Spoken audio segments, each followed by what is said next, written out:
என் முன்னாடி 1 ரூபாய் 2 ரூபாய் 5 ரூபாய் 10 ரூபாய் எல்லாத்துலயும் 100 காயின் வச்சிருக்கேன். ஒவ்வொரு செட் காயினையும் நான் தனித்தனியா கவர்ல கொட்டி தனித்தனியா வச்சிருக்கேன். அண்ட் நான் ஒரு சார்ட் ஃபுல்லா 200 கட்டம் போட்டு வச்சிருக்கேன். அது கூட 4 A4 ஷீட் எடுத்து எல்லாத்துலயும் 200 கட்டம் போட்டு 100 கட்டத்தை பச்சை கலர்லயும் 100 கட்டத்தை ரெட் கலர்லயும் பெயிண்ட் பண்ணி ப்ளூ பிரிண்ட் மாதிரி எடுத்திருக்கேன். 4 ப்ளூ பிரிண்டும் ஈஸி, மீடியம், ஹார்ட், வெரி ஹார்ட்னு 4 டைப்ல இருக்கு. எல்லா ப்ளூ பிரிண்டையும் 6ஆம் அடிச்சு மொய் கவர்ல போட்டு எடுத்திருக்கேன். இப்போ கேம் என்னன்னா, என் ஃப்ரெண்ட் இந்த 4 மணி பேக்ல ஒன்னு சூஸ் பண்ணணும். இப்போ செகண்ட் பேக் சூஸ் பண்ணிருக்கான். அதுல என்ன காயின் வந்திருக்குன்னா 1 ரூபாய் காயின் வந்திருக்கு. So sad. அப்போ மத்த பேக் இருந்த இடத்துல என்ன காயினை வச்சிருந்தேன்னு பாத்துக்கோங்க. இப்போ என் ஃப்ரெண்ட் இந்த 4 ப்ளூ பிரிண்ட்ல ஒன்னு பிக் பண்ணணும். ஆக்சுவலி ஃபர்ஸ்ட் கவரே பிக் பண்ணிருக்கான். அதுக்குள்ள இருந்த blue print medium level blue print. இப்போ கேம்குள்ள போலாம். 1 ரூபாய் காயினை கொடுத்து ப்ளூ பிரிண்ட் ஒரு டைம் நல்லா பார்க்க சொல்லி திரும்ப வாங்கினதுக்கு அப்புறம் wait ready start back to game. என்னன்னா,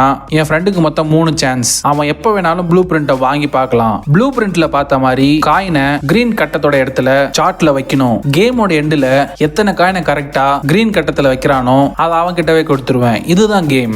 இப்போ ப்ளூ பிரிண்ட பார்க்கணும்னு கேட்டிருக்கான். இவ்வளவு காயினை வச்சதுக்கு அப்புறம் தான் ப்ளூ பிரிண்ட பார்க்கணும்னு கேட்டிருக்கான். இது செகண்ட் சான்ஸ். Again start. வீடியோல பாக்குறதுக்கு வேணா ப்ளூ பிரிண்ட கொடுத்து வாங்குற மாதிரி தெரியும். பட் ரொம்ப நேரம் ப்ளூ பிரிண்ட பார்க்க வச்சுதான் திரும்ப வாங்குறேன். இந்த கேமை பொறுத்த வரைக்கும் ஒரு பாக்ஸ்ல ஒரு காயின் தான் வைக்கணும். 2 காயின்லாம் வைக்கவே கூடாது. மணி பேக்கை சூஸ் பண்ணப்ப 5 ரூபாய் 10 ரூபாய் வந்திருந்தா அதிகமா தப்பா போயிருந்தாலும் வின்னிங் கேஷ் வேல்யூ அதிகமா இருந்திருக்கும். பட் வந்தது 1 ரூபாய். சோ காயினை கரெக்டா வச்சே ஆகணும். இவ்வளவு காயின் வச்சதுக்கு அப்புறம் ப்ளூ பிரிண்ட கேட்டிருக்கான். இது third and final call. Ready start. இந்த ரவுண்ட்ல ப்ளூ பிரிண்ட் ஞாபகம் இருக்கு இல்ல பேலன்ஸ் இருக்க காயினை பாக்ஸ்ல வச்சே ஆகணும். என் ஃப்ரெண்டுக்கு ப்ளூ பிரிண்ட் நல்லாவே ஞாபகம் இருக்கு போல. ஏன்னா காயினை கரெக்டா வைக்கிற மாதிரி தெரியுது. இந்த ரவுண்ட் முடிஞ்சதுக்கு அப்புறம் தான் எவ்வளவு காயின் கரெக்டா வச்சிருக்கு இல்லைன்னு தெரிஞ்சிடும். டன்.